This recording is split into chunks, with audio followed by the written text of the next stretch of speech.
Alright, we're in the woods still. Ooh, oh, that's so tempting, but I don't want ticks or animals to attack me. I think that's someone's house that way, actually. So maybe not so tempting. Yeah, there are ticks in this forest, plenty of them, because there's lots of deer. So I have to be careful, I can't go off the path too much, but just a little bit is probably fine. I'm not gonna die. I just might get Lyme's disease and be depressed for the rest of my life. Yay! But yeah, no, not fun. So, what to talk about? What to discuss?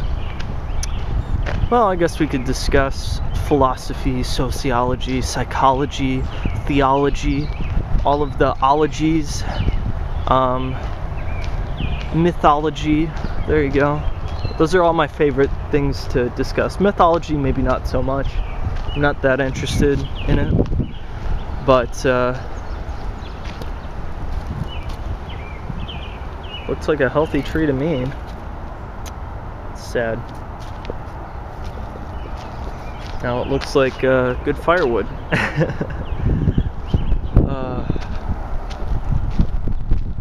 No, it is kind of sad to see a dead tree. Just a little bit. But no, I'm really like invested right now in sociology, a little bit of psychology, and mostly philosophy. That has been my passions for quite some time now. Sociology is a new thing that I've come across. I really love it though. I'm in psychology class, sociology class, and I study philosophy on my own. There is no class for that, but I've been looking into philosophers such as Immanuel Kant. I believe in the Kantian ethics way before I ever discovered who Immanuel Kant was or what the Kantian ethics are. But I believe and live by that lifestyle. I looked into Camus. I don't remember his first name. Albert Camus.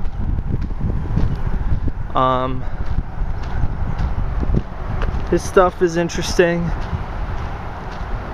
I've been looking into Alan Watts. He's my favorite philosopher of all time. I love Alan Watts. Terence McKenna is not really a philosopher, but his work is very interesting, to say the least. All the druggy philosophers are always the most interesting people. Like Ram Dass. Who else?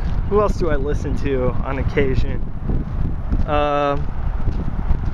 No, really, Terence McKenna is one of my favorite, like, druggy philosophers, and Alan Watts, obviously. He did drugs quite a lot, but he talked more than just drugs. He talked about philosophy. He was a scholar. Terence McKenna was just some hippie, you know. But I really like Terence McKenna's work, and same with Alan Watts. I would say their philosophy on life has really shaped mine. I've kind of grown into their stuff. I've been listening to it for, oh god, a couple years. But yeah, I really like philosophy. I do. I like old school philosophy and new philosophy. I mostly like new philosophy because it's fresh, it's something different, it's not mainstream, it's not well accepted. Like Alan Watts, Camus, Terence McKenna, they all are new philosophers and they didn't generally get well accepted. well, if I talk about, you know, Plato or Socrates or, you know, who else? You know, any of the other philosophers back in the day, we'll all know who they are and we would generally agree with their assumptions on life.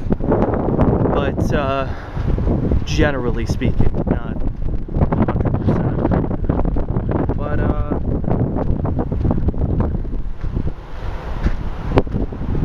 yeah, I would say that that's my deal with philosophy. I love it. It is my most favorite passion of all, is to philosophize and discuss life and the meaning of life and what's the purpose of even being here.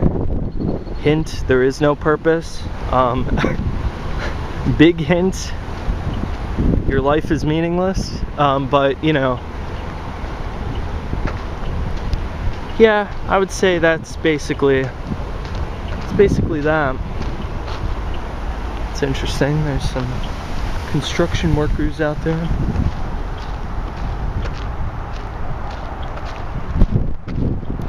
But yeah, no, what I was saying was, I don't know, it's one of my biggest passions. Also sociology and psychology.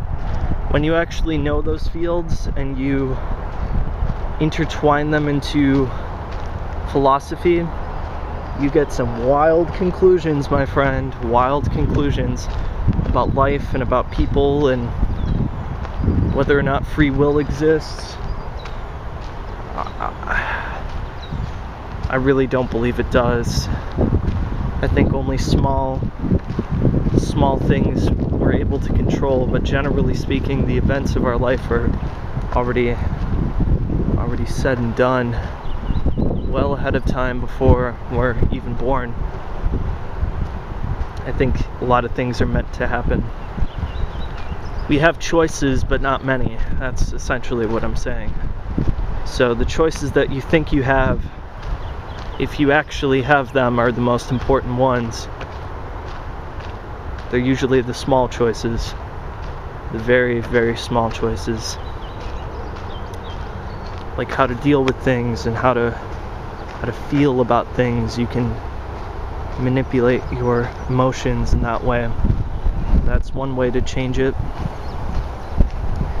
And if you start doing that, you change things in the bigger light, because you change your perceptions on reality, essentially, by manipulating your emotions.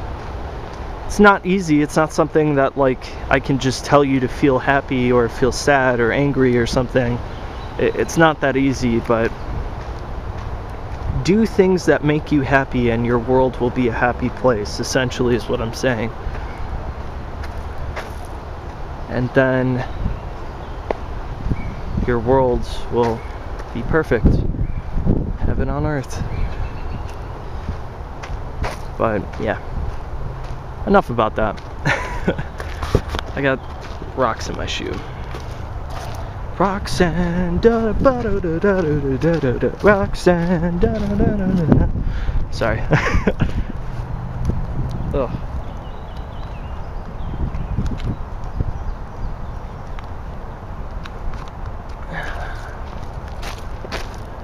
Roxanne, Roxanne. Yeah, I know. I'm a radio. It's probably my only purpose here is to sing.